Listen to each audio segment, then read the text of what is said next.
Hola, hola, bienvenidos a Desencajados. Yo soy Quique y el día de hoy en Aprendiendo de Juegos vamos a hablar de 3 clasificaciones de juegos que son tan grandes que se convirtieron en su propio hobby. 3 tipos de juegos de mesa tan vastos en tantos conceptos que ahora forman parte de otro mundo, de otro hobby aparte. Quiero hablar de ellos porque para mí es importante que conozcamos la relación que mantienen con los juegos de mesa, cómo todavía forman parte en cierta medida de este gran hobby, pero cómo requieren tanto tiempo, dinero y o esfuerzo que es difícil mantener a la par todas estas clasificaciones de hobbies con nuestros tradicionales juegos de mesa. Sin duda alguna es un tema algo polémico, porque compartimos demasiadas características con estos hobbies y creo que ustedes lo van a ir notando poco a poco. También al final de cada una de esas clasificaciones, cuando yo termine de hablar de cada una de ellas, voy a platicar un poco, quiero comentar cuáles serían las representaciones que para alguien que está dentro del mundo de los juegos de mesa, como su servidor, todavía quedan a manera de que podamos sentir la experiencia de estos hobbies tan grandes en nuestro mundo de los juegos de mesa. Y sin más preámbulo, voy a empezar con los TCG. Los TCG o CCG, que son los Trading Card Games o Collectible Card Games, son los juegos de cartas coleccionables o intercambiables. Y bajo conceptos son lo mismo, pero, y tómenmelo con un granito de sal, pero los Collectible Card Games, este término se empieza a utilizar un poco desde que los TCG se vuelven digitales, muchos en gran medida, como por ejemplo ahora pueden jugar Magic the Gathering, y voy a hacer muchas referencias a Magic the Gathering porque es con el que estoy un poco más familiarizado. Pero en el momento en que los TCG se pueden jugar en línea, ya no se pueden intercambiar las cartas, ya nada más se pueden coleccionar de una forma digital, y ahí es donde el término CCG se empieza a acuñar de una manera un poco más grande. Los juegos de cartas intercambiables, siendo, creo yo, y estoy seguro que estoy en lo correcto, siendo el papá de los pollitos Magic the Gathering, y tenemos otros muy importantes como Yu-Gi-Oh! O el juego de cartas de Pokémon, también es sumamente popular, siendo el mejor juego de mesa de Pokémon que existe. Son juegos tan grandes, me refiero a Magic the Gathering lleva 30 años de existir. Es un juego que a lo largo de 30 años, porque hay muchos juegos que existen por más de 30 años, ¿cierto? Seguro estamos pensando en Catán, Monopoly, todos estos.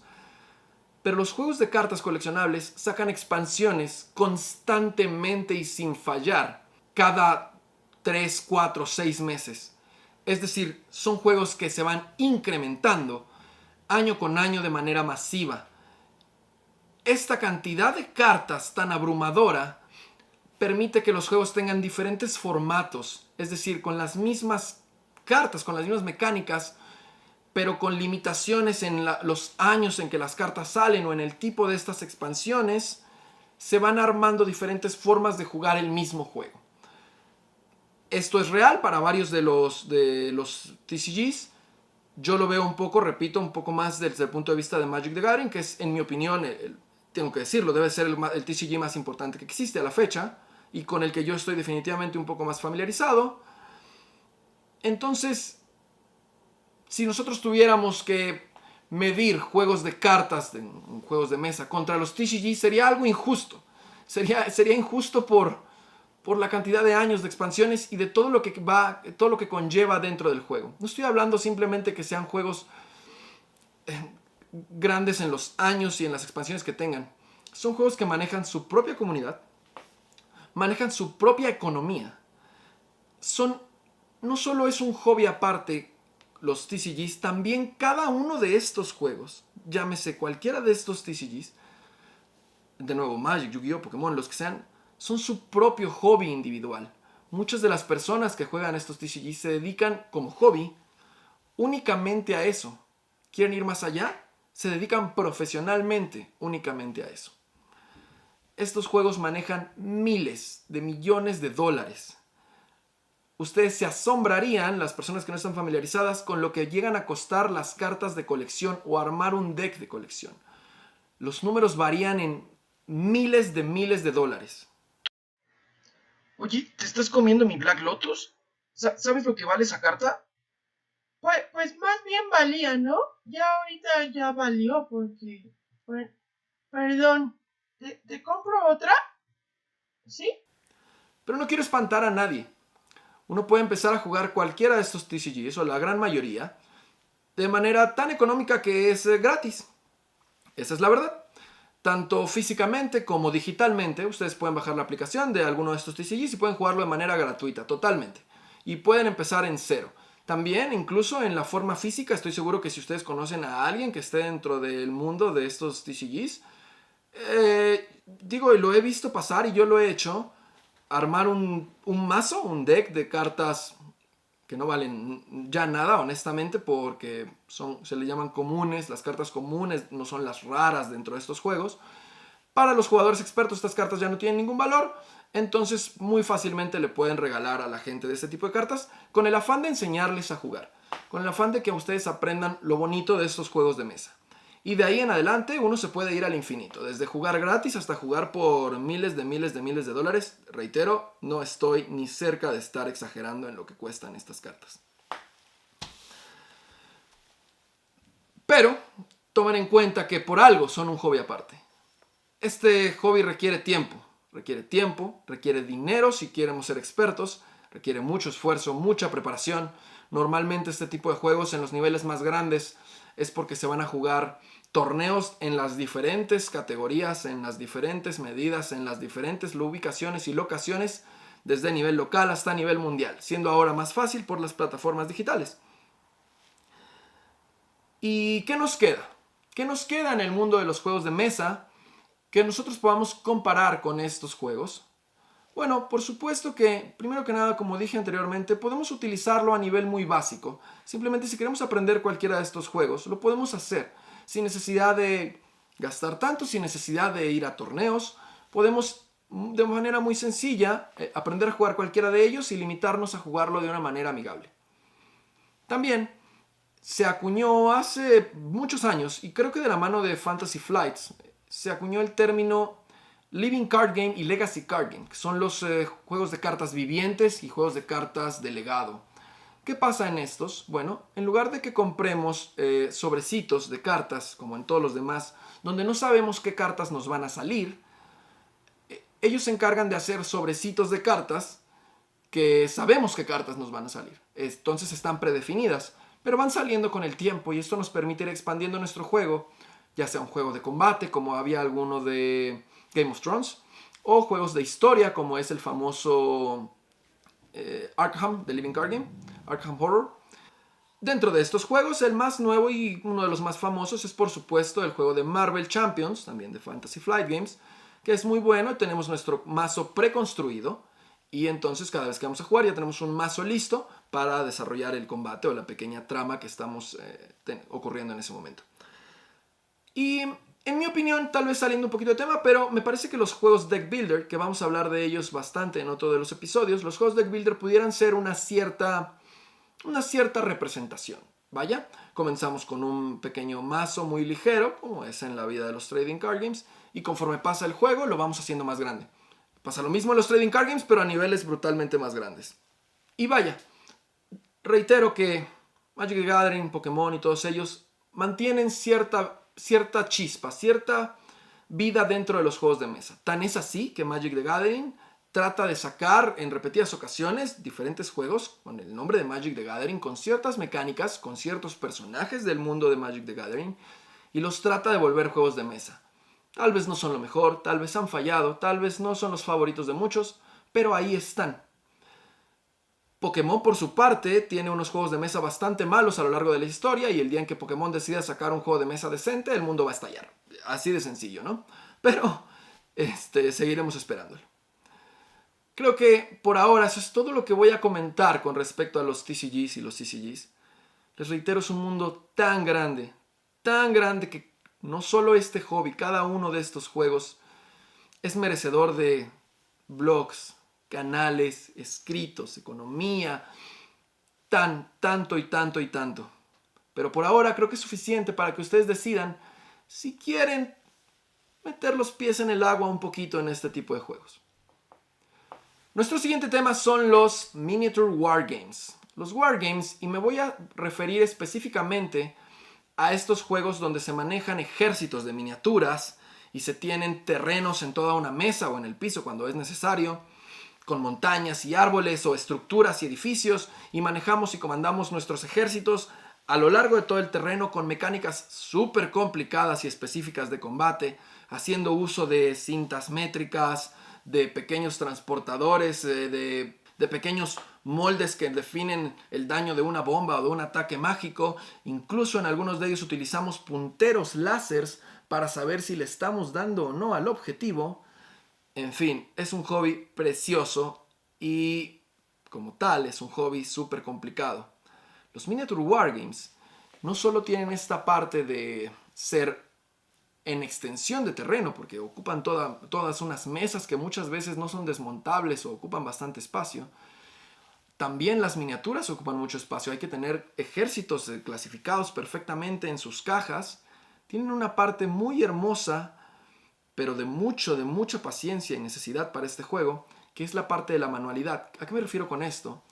En la gran mayoría de estos Miniature Wargames, las miniaturas vienen no solo en gris, como estamos acostumbrados en los juegos de mesa, vienen desarmadas.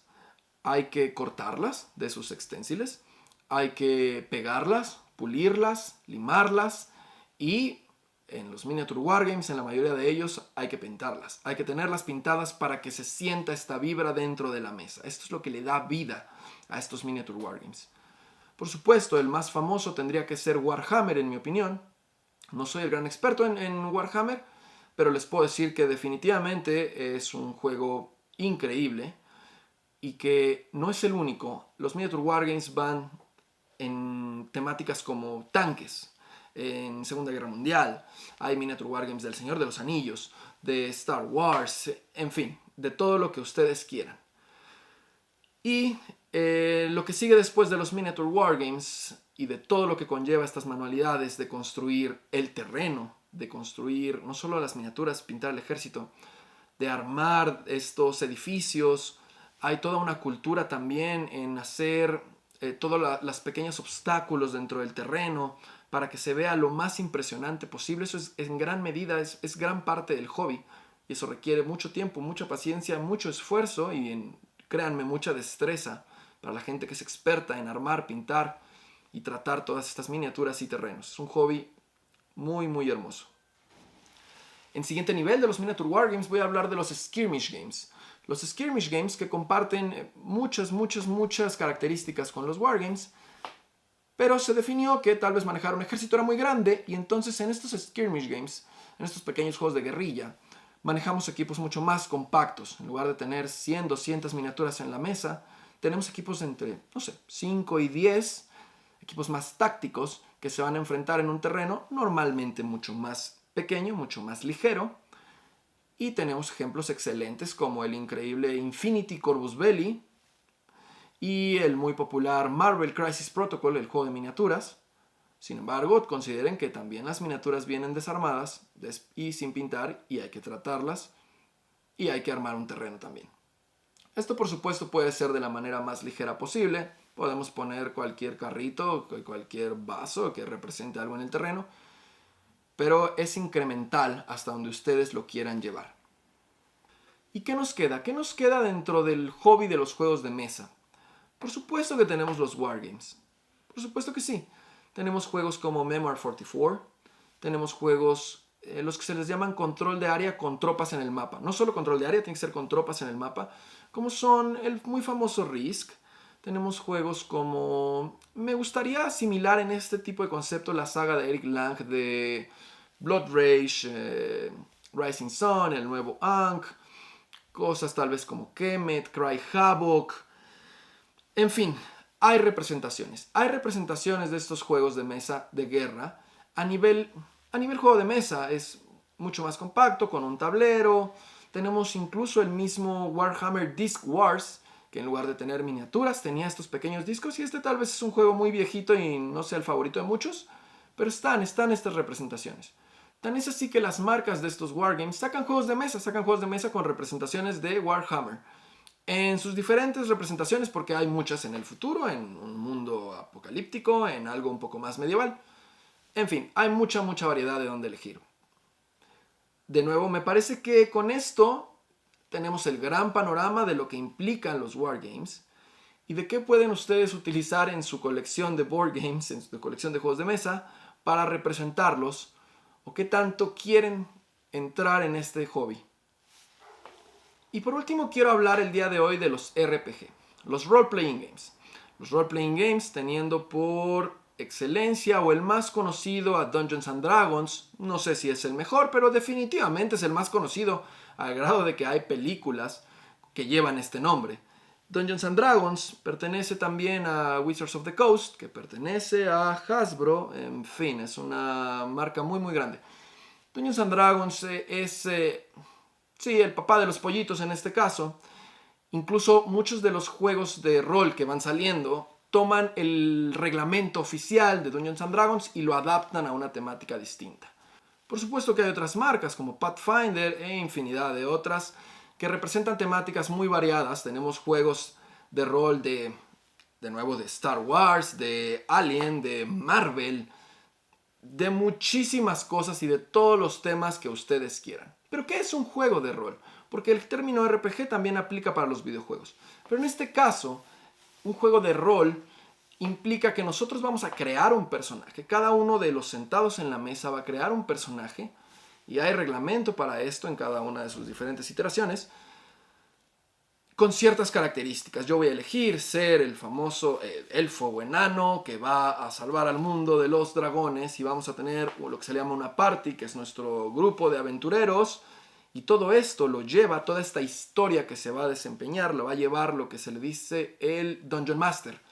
Este Dungeon Master es quien tiene los libros de reglas y prepara una campaña con libros y libros de reglas que tienen todas las estadísticas de qué pasa si tiramos todos estos dados, que seguramente han visto estos dados tan peculiares, la gente que no está familiarizada, los dados que se llaman los D20, que son los dados de 20 caras, y de ahí para abajo, para arriba hay unos más grandes, son los que se utilizan normalmente para estos juegos de rol. Quiero que entiendan de esta parte que preparar campañas, leer libros de reglas, armar personajes, implica definitivamente un esfuerzo y mucho tiempo. Las personas que juegan estas campañas de rol, estas campañas pueden durar semanas, meses o años. Hay gente que juega la misma campaña con su mismo héroe durante años.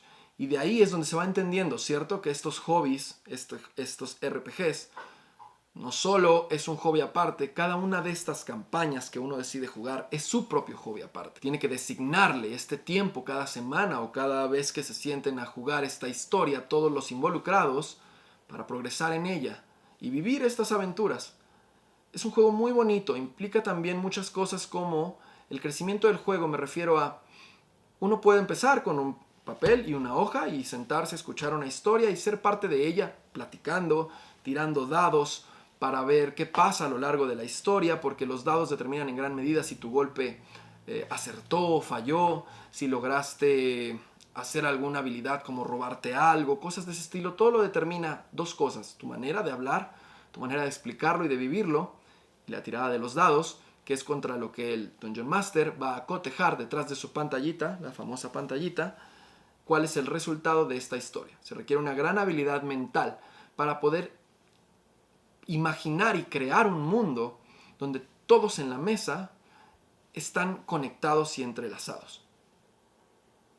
Y se puede también tener entonces un calabozo en la mesa con miniaturas increíbles. Incluso estoy seguro que algunos de ustedes han visto por ahí en las redes mesas que tienen pantallas que van incrustadas, debe ser la palabra, van pegadas a la mesa y son táctiles para ir creando todo el calabozo de manera digital, y se ven increíbles. Esto es otro nivel de experiencia y no es necesario tenerlas. Uno puede ir desde, como dije, su lápiz y papel hasta lo más grande que queramos llegar. el desarrollo de estos personajes que puede tomar años y uno le agarra cariño a estos personajes imaginarios, llega también al punto en el que involucra algo de cosplay, que es la parte de disfrazarse. En muchos casos incluso se juega rol en el aire abierto, disfrazados, y no sé cómo se alteran las mecánicas del juego en este caso, pero es parte también o una parte más elevada del hobby que puede llegar a eso. Pero no quiero espantar a nadie, me refiero a no quiero que nadie crea que requieres años para poder entrar a este bonito juego. Si tú encuentras un Dungeon Master adecuado, le pueden pedir que les designe un one shot, se les llama, sí, me parece que tengo el término apropiado, que es una sesión de una historia que inicia y acaba en un mismo día. Y eso es muy padre para las personas que no tengan el tiempo de años de una historia, pero tal vez quieran realmente formar parte de esta experiencia en una sola noche o en un solo día. Es realmente algo muy bonito de hacer. Requiere participar. Esos juegos son definitivamente participativos. Hay que hablar, hay que estar conscientes de dónde se está. No vamos a ganar o a perder. Estamos construyendo una historia. Sí, probablemente si te mueres vayas a perder, pero eso es otro caso. Estamos construyendo una historia donde todos estamos participando. Y esto me lleva a ¿qué nos queda dentro de los juegos de mesa? Bueno, las representaciones que se me harían más favorables para esto tendrían que ser los juegos narrativos. Estos juegos donde uno puede tomar una decisión, lee una historia y toma una decisión y esto lo lleva a otra área. Tal vez no involucre tanto que hablemos con nadie, pero sí involucra leer y de tomar esta decisión en conjunto.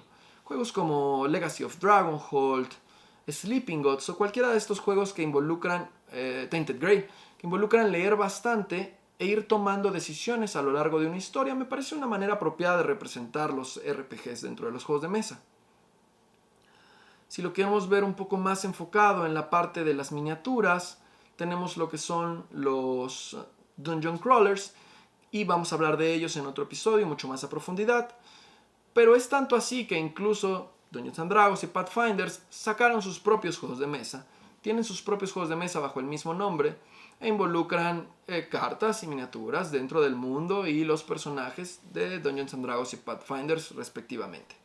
Y me parece que eso es lo que voy a comentar hoy con respecto a los RPGs. Definitivamente un hobby también muy lindo que vale la pena al menos experimentar en pequeña medida. Y bien, eso es todo. Espero que con este video puedas definir qué tanto quieres entrar en estos hobbies. ¿Qué tanto quieres recibir de ellos en tu ludoteca? Si sabes que son para ti, o tal vez no. Nos vemos en la próxima.